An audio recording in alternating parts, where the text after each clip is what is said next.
Bom dia a todos. Todos estão me ouvindo? Tá certo, Sim. né? Bom dia a todos. Agradeço pelas vibrações já antecipadas, que Deus nos ampare, que os mentores possam realmente nos inspirar para que nós consigamos passar aquilo que preparamos, porque eu considerei esse assunto da mais alta relevância. Origem e efeitos da maledicência. E se nós pensarmos, né, todos os defeitos, todas as... Deixa eu só arrumar uma coisa aqui que está aparecendo. Pronto, estava aparecendo algo na minha tela aqui.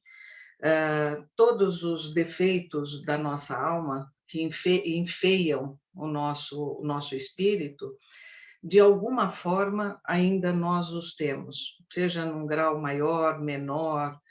A diferença que eu vejo hoje, né, de muitos de nós, principalmente dentro do movimento espírita, não estou menosprezando nem dizendo que em outras religiões não tenha esse apelo, é fazermos sempre e constantemente reflexões e trabalharmos a nossa reforma íntima, né, em todos os sentidos, e procurar conhecer, é o que eu penso, né, conhecer os inimigos, aqueles que estão dentro de nós, e combatê-los.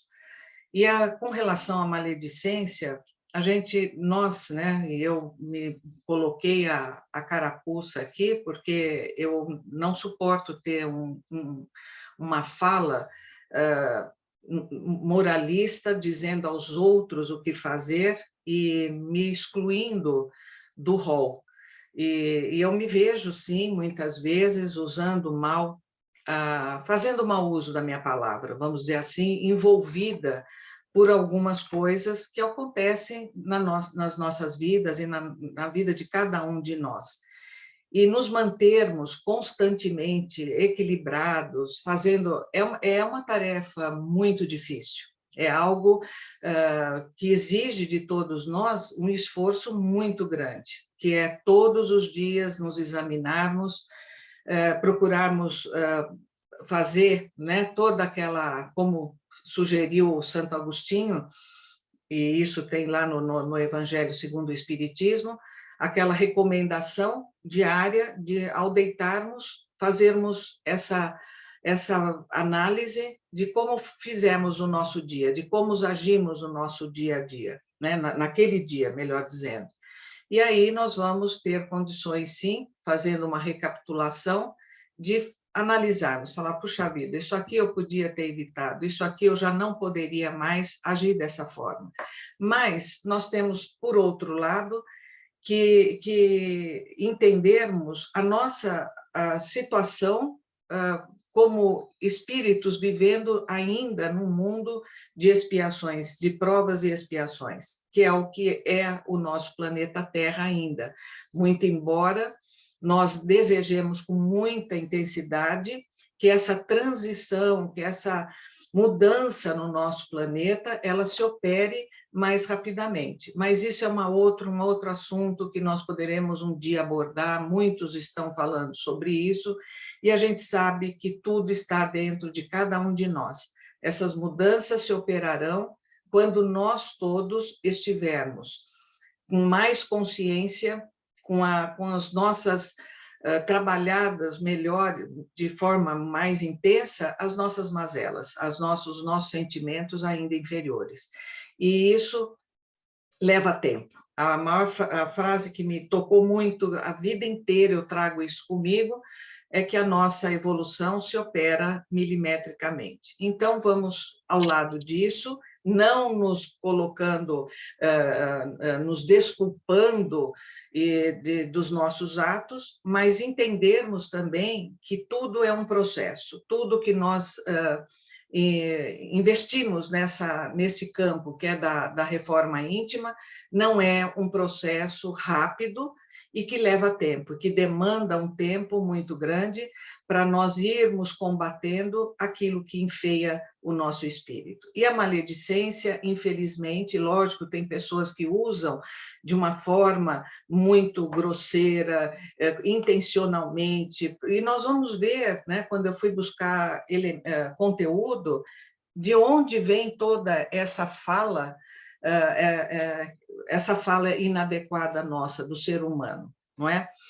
Então, isso é sempre bom a gente dar esse reforço, porque eu convivi com algumas pessoas, principalmente no Magdala, que nós tínhamos muito forte essa coisa da reforma íntima, e que alguns, por equívoco, achavam, porque tinham feito um curso de 4 anos, estudando, fazendo, se achavam reformados, reformados que eu falo, já 100% melhorados, e de repente surgia uma situação que a pessoa caía de 4 e se estatelava, e ela tinha que recomeçar, então eu gosto sempre de fazer essa reforma, porque nós não podemos apontar os dedos aos outros, apontar o dedo ao nosso próximo, sem antes apontarmos tudo o que falamos, tudo o que entendemos para nós mesmos. Então, já fiz essa ressalva, eu me sinto melhor para abordar o assunto sem adotar uma postura moralista, que eu sou diferente dos outros ou que eu não tenha em nenhum momento uma fala que não seja inadequada. Então,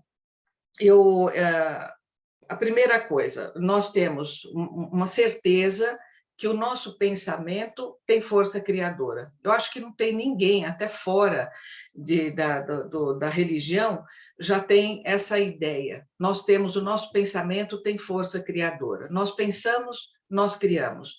Por isso que muitas terapias, muitos outros segmentos da ciência já trabalham com essa situação de nós pensarmos de forma sempre positiva, para cima, com coisas boas, porque nós vamos criando ao nosso redor uma situação que permitirá que nós alcancemos aquilo de bom que nós estamos pensando.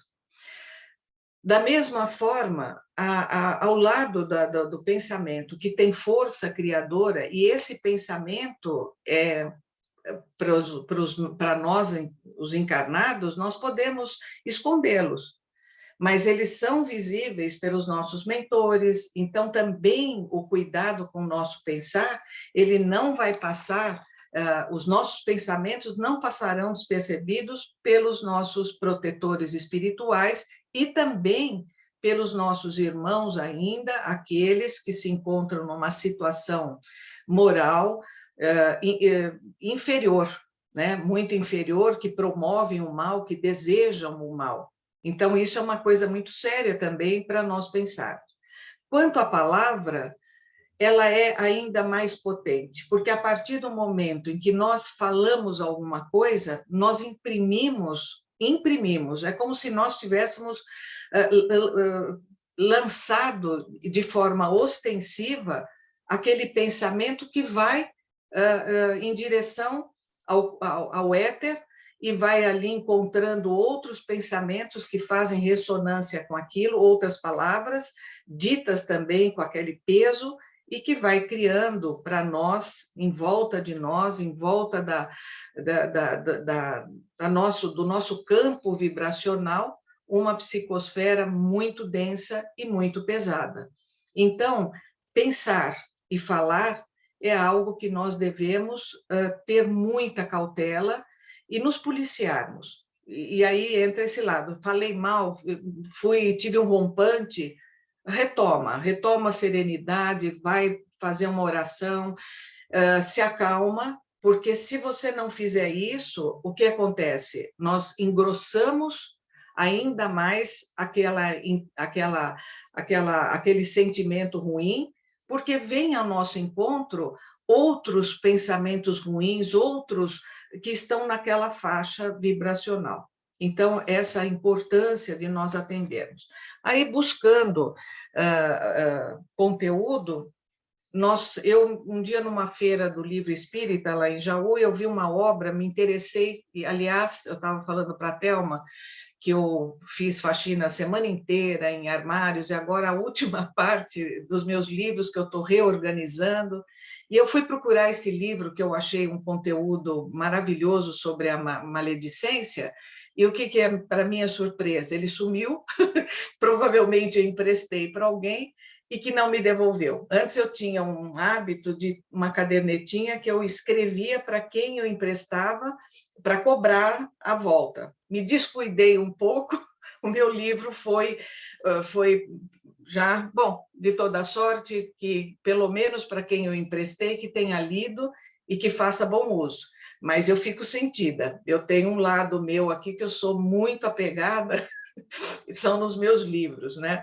E esse livro me chamou a atenção, chama, até se vocês quiserem anotar o título, porque é um livro que fala sobre toda a origem da maledicência, que chama Reciclando a Maledicência. A autora é Bianca Ganuza. E aí ela traz informações muito relevantes para nós entendermos a origem da nossa fala. Quando tudo começou? Quando é que nós começamos a ser maledicentes e fazermos um mau uso da nossa palavra? Antes disso, outros estudiosos, até eu vou falar o nome dele, é austríaco, eu não sei se a pronúncia está correta, mas é um psiquiatra, um psicanalista austríaco, Wilhelm Reich, que era médico, naturalista, nascido em 1897 e teve a sua desencarnação em 1957, e que ele considerou, nos seus estudos, e colocou a maledicência no rol das doenças crônicas. Olha que importante isso, né? Como é relevante isso. Então, esse já muitas pessoas estudam a origem e analisam a maledicência, né? Então, eu vou, nessa Bianca Ganuza, no livro dela, Reciclando a Maledicência, para a gente ter uma ideia de quanto isso, nós seres humanos, trazemos, de quanto tempo nós trazemos isso dentro de nós. E é por isso que a minha fala inicial foi de que nós tenhamos o entendimento de que tudo em nós ainda tem muito do nosso eu primitivo, que está lá no âmago do nosso espírito e que, de repente, vem à tona, e nós colocamos isso de alguma forma para fora. Então, ela diz que durante um trecho do livro, durante dezenas de milhares de anos, as primeiras populações humanas viveram praticamente sem mudanças ou avanços comportamentais aparentes. Em um momento decisivo, vocês me permitem ler, porque eu, quando vou falar de algo que é o pensamento de alguém, eu prefiro colocá-lo na íntegra para não macular o estudo e todo, né, o trabalho que aquela pessoa teve para trazer um conteúdo e, de repente, você distorcer ou não colocar de forma adequada, né? E ela diz que, em um momento decisivo da história da vida na Terra, o advento da moderna mente humana entre os Cro-Magnos desencadeou a revolução do período paleolítico superior. O planeta estava pronto para novos estágios evolutivos. Há cerca de 35 mil anos, o homem pré-histórico era capaz de usar de uma linguagem complexa, desenvolvendo paulatinamente o pensamento, a memória, a consciência e a noção de si mesmo. O homem pré-histórico do Paleolítico Superior era capaz de dialogar e, por essa razão, diversos estudos apontam que a fofoca surgiu nesse período como uma habilidade de comunicação usada para a sobrevivência. Então, esse é um trecho que eu destaquei da mais alta relevância. porque nós temos sempre que fazer análise do que foi, de todo esse processo evolucional até os dias presentes. E aí nós vamos perceber que, e essa frase que eu disse inicialmente, que a nossa evolução se opera milimetricamente, ela, para mim, ela está sendo sempre presente, está sempre presente, e ela cabe nesse contexto, porque nós vamos, para mudarmos, nós precisamos de muito tempo, de muito tempo. Também uma antropóloga americana, Nicole Hess, em 2009, publicou um estudo recente, e ela defendeu uma tese que a fofoca negativa, ou seja, a maledicência, ela era usada pelo homem pré-histórico e continua a ser usada por nós até hoje, como uma estratégia de agressividade dentro dos grupos. Ou seja, trata-se de uma forma de violência competitiva cujo objetivo é ferir a reputação de outra pessoa. Percebeu-se também nesse contexto, quando se começou a articular e usar a fala para criar essa situação, que era mais fácil você articular palavras maldosas para vencer o seu inimigo do que ir no embate físico, em que as perdas eram grandes, que os prejuízos do embate físico eram maiores do que aqueles lançados pelas palavras. Então, veja como tudo tem uma origem, tem um começo, e nós temos que pôr um fim nisso, e um dia poremos, claro, seremos espíritos de luz, um dia umbrearemos com o Criador, né? Que assim seja 1000 vezes, mas estamos a caminho.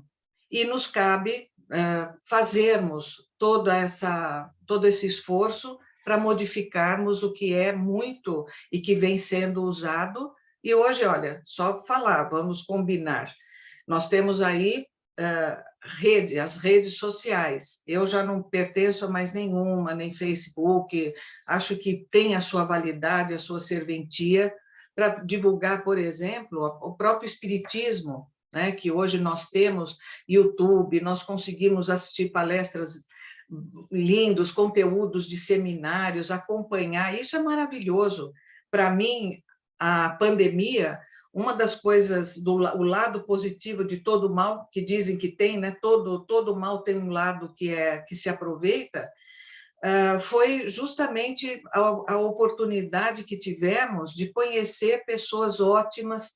Eu fiz vários seminários, estudando obras, e isso é muito, muito bom, né? Então, nós moramos aqui, e uma pessoa lá do Nordeste, outra de Rondônia, outra do Sul, nós conseguimos ter conteúdos e assistir essas palestras, esses estudos, e isso fortalece o movimento espírita, né? Nós conseguimos divulgar ainda mais a nossa doutrina, o que é muito bom. Então, essas redes sociais têm um lado muito positivo, e, ao lado disso, também tem um lado muito negativo, que as pessoas, ao escreverem, né, elas estão transmitindo na escrita aquilo que pensam, e são muito, na maior parte das vezes, muito agressivas, não respeitam os outros.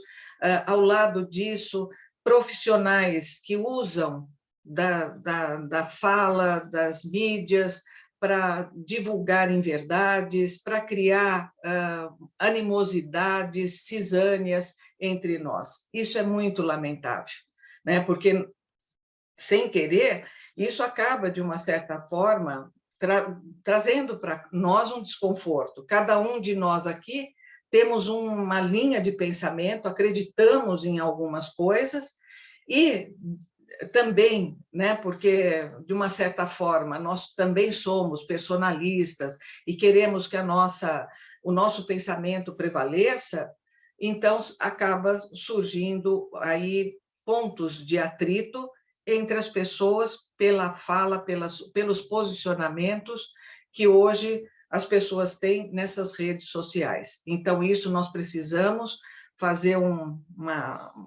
ter todo o cuidado, e isso eu estou falando agora para mim, não sei vocês, estou dizendo para mim como um reforço, né?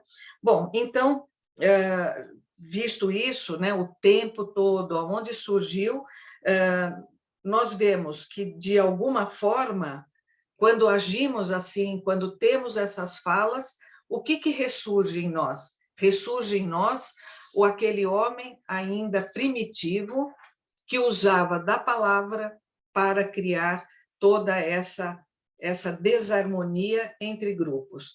Às vezes eu vejo, adoro assistir Mundo Animal, né? Animal Planet, amo de paixão aqueles bichos, tal. E eu, às vezes, me sinto mal. Eu não gosto quando começa um querer pegar o outro.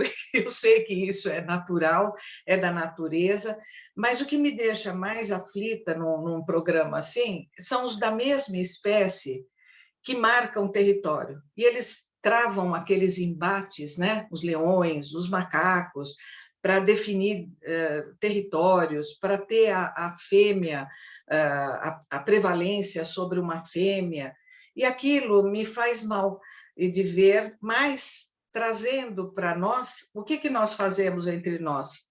Às vezes, na própria família, entre irmãos, eu já cheguei uma vez a fazer uma análise da minha própria família, que 6 irmãos, somos em 7, que nós éramos que nem bichos, que nós queríamos marcar território perante o pai e a mãe.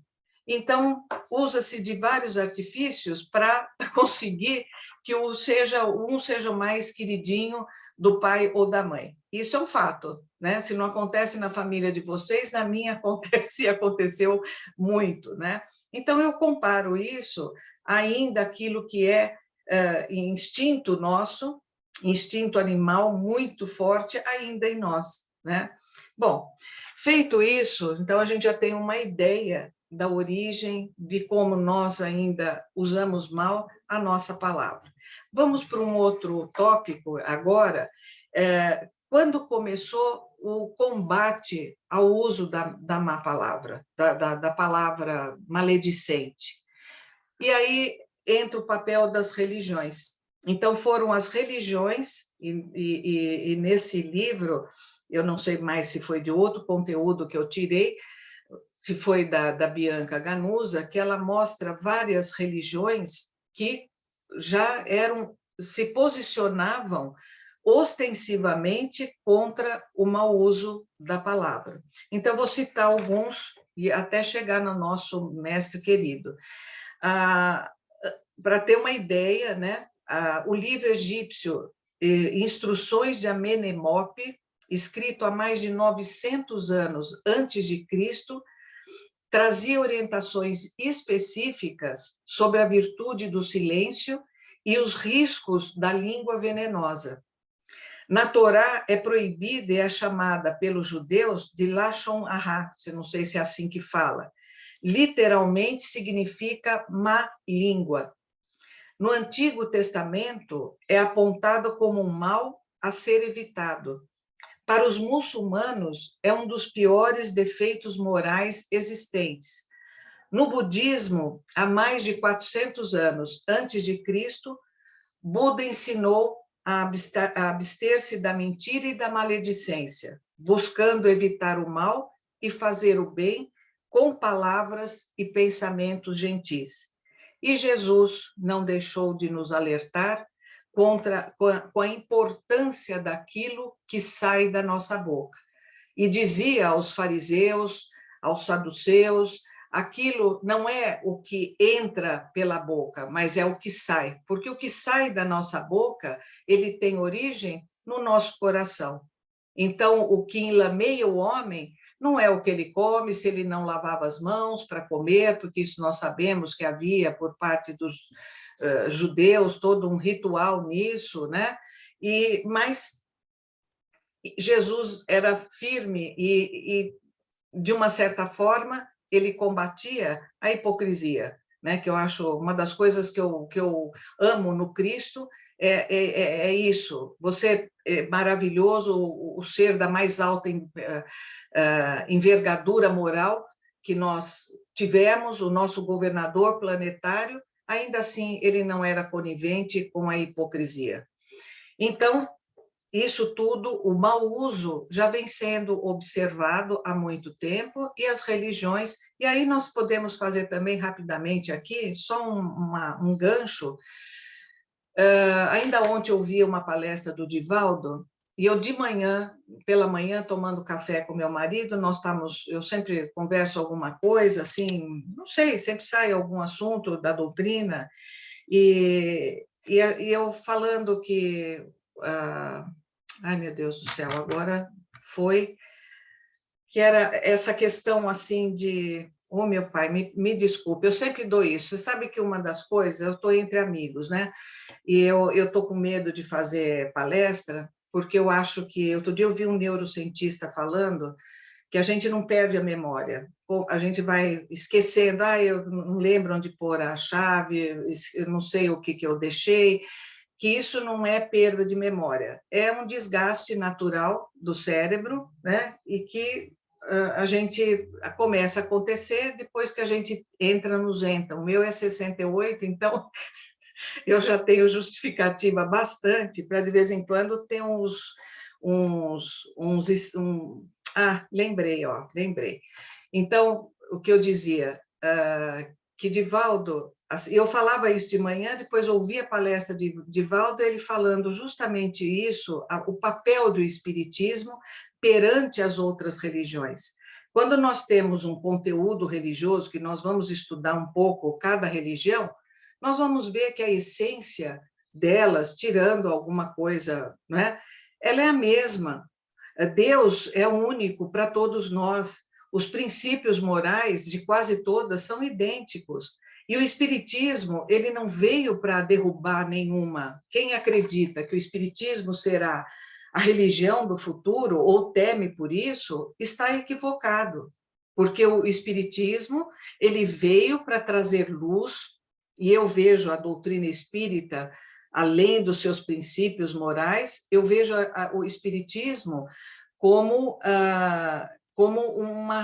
como reveladora, né? A doutrina espírita é reveladora de coisas que nós não sabíamos, ou se sabíamos não era esclarecido da forma como a doutrina espírita nos esclarece. Então, a doutrina não veio para combater e derrubar nenhuma religião, mas para esclarecer a todas. E eu creio piamente, porque quando a gente vê que o Espiritismo, quando lemos as obras básicas, que a doutrina espírita veio para a humanidade, eu falo, meu Deus, quando isso vai acontecer? São milhões de seres que são ou católicos, ou muçulmanos, ou evangélicos, e como que nós vamos fazer isso?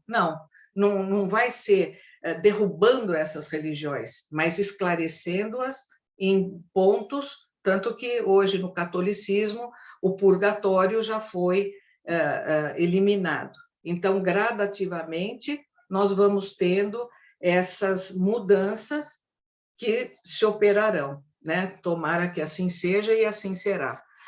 Bom, então nós vimos, né, que as religiões têm sim um papel altamente relevante para impor a nós condutas de retidão e de moralidade, de ética no nosso proceder. Todas as religiões, né? Pena que alguns se resvalam para o fanatismo e fazem interpretações equivocadas, e infelizmente até no nosso meio existe, e isso me preocupa muito, pessoas que não são estudiosas e que às vezes estão dentro de uma casa espírita, na orientação, e falam coisas que não deveriam falar, mas isso é para nós corrigirmos dentro do nosso próprio movimento e estarmos sempre atentos, né?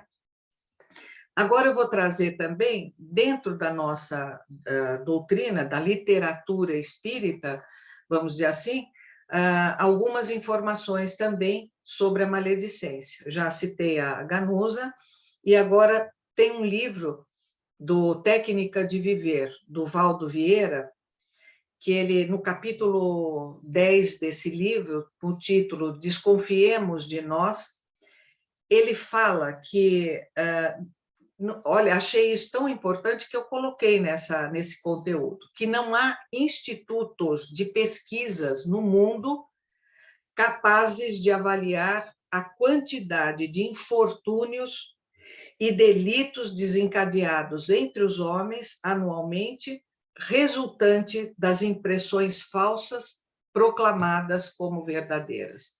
Isso me chamou muito a atenção, porque realmente, ao lado disso, nós temos tanto Irmão X, naqueles casos de Irmão X, aquele livro Herdeiros do Novo Mundo, em que havia um personagem nesse livro, uma personagem que ela passava o dia na janela, na espreita, observando tudo o que acontecia ao redor, na vizinhança, e ela chegava até a fazer anotações das impressões, dos juízos que ela fazia, na ótica dela, evidente, de maledicente pura. E aí esse ponto que eu queria falar, a maledicência não atinge só, não causa danos só aos outros, ela causa a nós em primeiro lugar. E essa personagem acabou, por tanto falar mal dos outros, por tanto fazer essa maledicência, ela acabou desenvolvendo um câncer. Então, tudo, são coisas para nós pensarmos realmente, né? Nós temos que ter pensamentos limpos, bons, porque isso tudo está atrelado também à nossa saúde física e à nossa saúde mental. Imagine uma pessoa que tem um comportamento desse, além do câncer, o desequilíbrio mental que ela vai criar para ela mesma, a influência espiritual que essa criatura vai ter ao lado dela, né? Quem faz esse mal. E tem muita gente que adora falar mal. Pode reparar, isso eu já, graças a Deus, muito pouca gente eu vivo ao redor, são aqueles que eu escolho hoje a dedo, não quero viver no meio de quem... não é eliminar, não é nada disso, mas nós temos que ter afinidades, né? E a vida já é bem complicada, nós temos muitas coisas para acertarmos, para melhorarmos, e nós não temos que conviver com pessoas muito tóxicas, né? Então, a gente vai, ao longo do tempo, fazendo uma seleção, e eu vou me libertando, porque é muito ruim conviver em grupos que você vai falar de uma coisa boa, ninguém presta atenção em você. Você vai falar de uma coisa espiritual, legal, você lê um livro, quando você vê, você está falando sozinha. Não que você é aquela chata que fica, aonde chega numa festa, eu vou falar que eu sou espírita e vou começar a fazer... Não, mas assuntos melhores, né? Uma coisa mais... eu vi um documentário tão interessante. Muitas vezes eu vivi isso. Quando eu vi, eu estava falando sozinha, a pessoa tinha virado as costas, e agora, experimenta pegar alguém e começar a falar mal de alguém. Mas na mesma hora as pessoas se ajeitam na cadeira, as pessoas, sabe, elas já tomam até uma postura corporal de atenção, porque alguém, né, ali vai ser sacrificado. E aí eu vejo que as pessoas que falam dos outros, na verdade, elas querem encobrir aquilo que elas são, que elas enxergam nos outros, e elas, falando mal dos outros, elas ficam, de uma certa forma, na cabeça delas, preservadas. Então, é bom falar dos outros, que os outros falem dos outros, mas que não falem dela, não é? Então, tem essas situações. Então, esse livro de Valdo Vieira, tem muitos outros que falam sobre a má fala, livros de Hamed, livros de Joana de Ângeles, enfim. Em Kardec, eu já estou quase acabando, viu? No Livro dos Espíritos, na questão 903, Kardec indaga aos superiores: a culpa em se estudar os defeitos alheios? E os espíritos superiores responderam: se é com o fito, né, de cultivá-los e divulgar, há muita culpa, porque isso é faltar com a caridade, sem contar esse outro aspecto, né? quando nós colocamos, falamos mal do outro, apontamos os defeitos dos outros publicamente, há uma absoluta falta de caridade para com o nosso próximo, né? É só a gente colocar aquela premissa, aquela questão. Eu gostaria que estar no lugar dessa pessoa, eu gostaria, se eu não quiser isso para mim, então eu não posso fazer para o meu próximo, né? Aí os espíritos continuam. Se é com intenção de proveito pessoal, evitando aqueles defeitos, pode ser útil. Mas não se deve esquecer que a indulgência para com os defeitos alheios é uma das virtudes compreendidas na caridade. Antes de censurardes as imperfeições dos outros, vede se não podem fazer o mesmo a vosso respeito. Tratai, pois, de possuir as qualidades contrárias aos defeitos que criticais nos outros, pois esse é um meio de vos tornardes superiores. Se os censurais por serem avarentos, sede generosos. Por serem orgulhosos, sede humildes e modestos. Por serem duros, sede dóceis. Por agirem com mesquinhez, sede grandes em todas as vossas ações. Em uma palavra, fazei de maneira que não se vos possam aplicar aquelas palavras de Jesus. Vedes um argueiro no olho do vizinho, e não vedes uma trave no vosso. Então, essa é uma tendência horrível que nós trazemos em nós de comentarmos o mal. Então, diante dessa resposta dos espíritos superiores, nós não temos uma escapatória. Não dá para falar, aqui eu posso falar mal. Internamente, eu posso observar as coisas e pensar, bom, isso que me desagrada tanto no meu próximo, eu vou primeiro ver se eu não tenho isso em mim. Porque, geralmente, quando a gente enxerga muito, a gente tem o espelho, né? Que é aquela coisa que eu não consigo muito atender, mas, de vez em quando, eu sinto que o espelho está falando para mim mesma. Então, nós temos que sempre, assim, então, isso eu não posso fazer. Que é até uma questão de inteligência. Aquilo que eu acho que é ruim no comportamento do outro, eu tenho que abolir em mim. Agora, se eu falar do outro e agir de forma igual, eu sou uma hipócrita. Então, além de maledicente, eu serei uma hipócrita também. Então, é isso. As facetas, né? Um outro já caminhando para o final, porque senão daqui a pouco vocês fecham todos os e vão dormir. O falar mal, a crítica mordaz, a interpretação pejorativa, o comentário malicioso, o julgamento falso, a suspeita comprometedora, a denúncia caluniosa, são facetas pelas quais a maledicência se apresenta.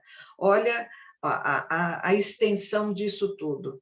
Eu me lembro dos casos de Irmão X, que ele, acho que o título era A Tomada, e que a pessoa faz uma história e aquilo desencadeia num crime horrível, né? Porque alguém falou de forma maliciosa sobre outro e que desencadeou num homicídio.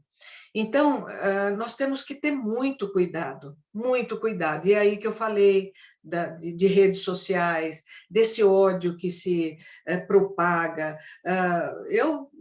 Sinceramente, eu tenho visto coisas, ouvido coisas que eu falo, puxa vida, podia não ser assim. Parece que nós, ao invés de estarmos melhorando, parece que nós estamos regredindo, né? Essa separação entre negros, brancos, tudo para mim, na minha infância, foi mais suave, e eu não sei, e daí para fora tantas outras coisas, mas eu tenho uma receita, eu tenho quebrado, sabe o que é quebrar algumas pessoas, principalmente aqui em São Paulo, que a gente está onde eu moro aqui, eu estou no Borburinho do Borburinho, né, que eu moro aqui perto da Paulista. E, às vezes, quando eu vejo alguém vindo em minha direção com uma agressividade, eu retribuo com um sorriso, eu faço imediatamente uma gentileza, porque é para quebrar a espinha, entendeu? Porque se você vai olhar com hostilidade também, eu faço um elogio, eu elogio, mas sinceramente, sai do meu coração. Eu falo, eu posso fazer isso. É a única coisa que me compete agora e que eu posso fazer diante de tudo isso é ter uma postura diferente daquela que me incomoda, que é o único jeito de nós melhorarmos o que está acontecendo nos dias presentes, né? Bom, que mais que eu tenho para dizer para vocês? Emmanuel diz também para nós, né, quantos ensinamentos Emmanuel nos dá em todas as obras dele, mas com relação à fala. O tempo que se emprega na crítica pode ser usado na construção. Olha que maravilhoso, né? Então, vamos tentar ver o que o meu próximo tem, o que eu posso fazer, olhar para ele, mesmo me desagradando várias coisas, o que eu posso ver naquilo que ele tem de bom, né? O que eu posso enxergar para que aquilo me incomode menos. E sempre nós vamos ter algum lado positivo em alguém. Ninguém é totalmente ruim, né? Só, sei lá, acho que alguns espíritos ainda muito atrasados, mas que estão a caminho conosco. São pessoas, são seres, nossos irmãos, retardatários, né? Esses que estão envolvidos em crimes horrendos. É difícil você dizer, eu amo essa criatura, eu vou ser sincera para vocês, eu não amo, eu não consigo amar. Já outro dia, lendo um texto que eu estou recebendo, muito legal, o Cristianismo Século XXI, que é lá do seu Astolfo de Londrina, que eu escrevo para o Consolador, e eles criaram um grupo no WhatsApp, e eu estou achando bárbaro, porque não é aquela coisa que enche, fica, aquela todo dia, é só a pessoa que está na condução desse WhatsApp, e que ela destaca todo dia dois ensinamentos, ou retirados da Revista Espírita, ou de uma das obras, né, de Kardec, ou de Emmanuel, para fazermos aquela reflexão diária, né? E então eu vejo isso como uma forma, aí você, né, ouve aquelas coisas boas, lê aquele conteúdo bom e você procura todo dia fazer uma reflexão e fala, bom, deixa eu repensar isso meu, deixa eu ver onde eu posso, né, chegar para ter essa melhora. Então, vamos fazer isso, né? André Luiz também. Bom, nós temos no livro Fonte Viva, e eu adoro todos esses livrinhos de livrinhos. Quem dera eu tivesse a condição de escrever com toda a profundidade de Emmanuel os livrinhos, né? Desculpe, aí foi mal, mas todos esses livros de análise do Evangelho, que é Vinha de Luz, Caminho, Verdade e Vida, Pão Nosso, que eu amo, que tem um conteúdo, né, para nós observarmos e conseguirmos interpretar os ensinamentos de Jesus, né? Então, tem num desses livros, que não são livrinhos, são obras magníficas, agora eu enquadrei direito, né? No Fonte Viva, na lição 51, que ele fala dos sepulcros abertos. E essa lição é forte, para colocar a maledicência quando nós somos maledicentes.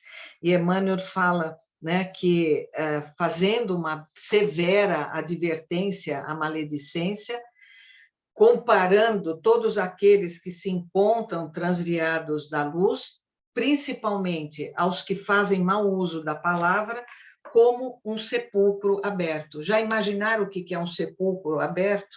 Principalmente de alguém que acabou de dias de ser enterrado, e o que está acontecendo com aquela matéria?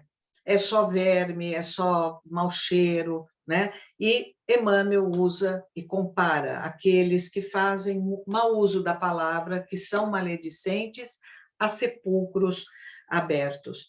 Então, essa lição de Emmanuel é bem forte. Para mim, quando eu li, pensei, levei um choque, né? Porque realmente é isso que acontece quando se faz mau uso das nossas palavras, né? Emmanuel diz assim, enxergam, as pessoas que fazem, né, depois de nos comparar, ou aqueles que fazem mau uso a um sepulcro, enxergam apenas os defeitos, os pontos frágeis e as zonas enfermiças das pessoas de boa vontade que lhe partilham a marcha. Tecem longos comentários no exame das úlceras alheias ao invés de curá-las. Eliminam precioso tempo em palestras compridas e ferinas, enegrecendo as intenções dos outros. Sobrecarregam a imaginação de quadros deprimentes nos domínios da suspeita e da intemperança mental. Sobretudo, queixam-se de tudo e de todos. Projetam emanações entorpecentes de boa-fé, de má-fé, estendendo o desânimo e a desconfiança contra a prosperidade da santificação, por onde passam, crestando as flores da esperança e aniquilando os frutos imaturos da caridade. Semelhantes aprendizes, profundamente desventurados pela conduta a que se acolhe, afiguram-se nos, de fato, sepulcros abertos. Exalam ruínas e tóxicos da morte.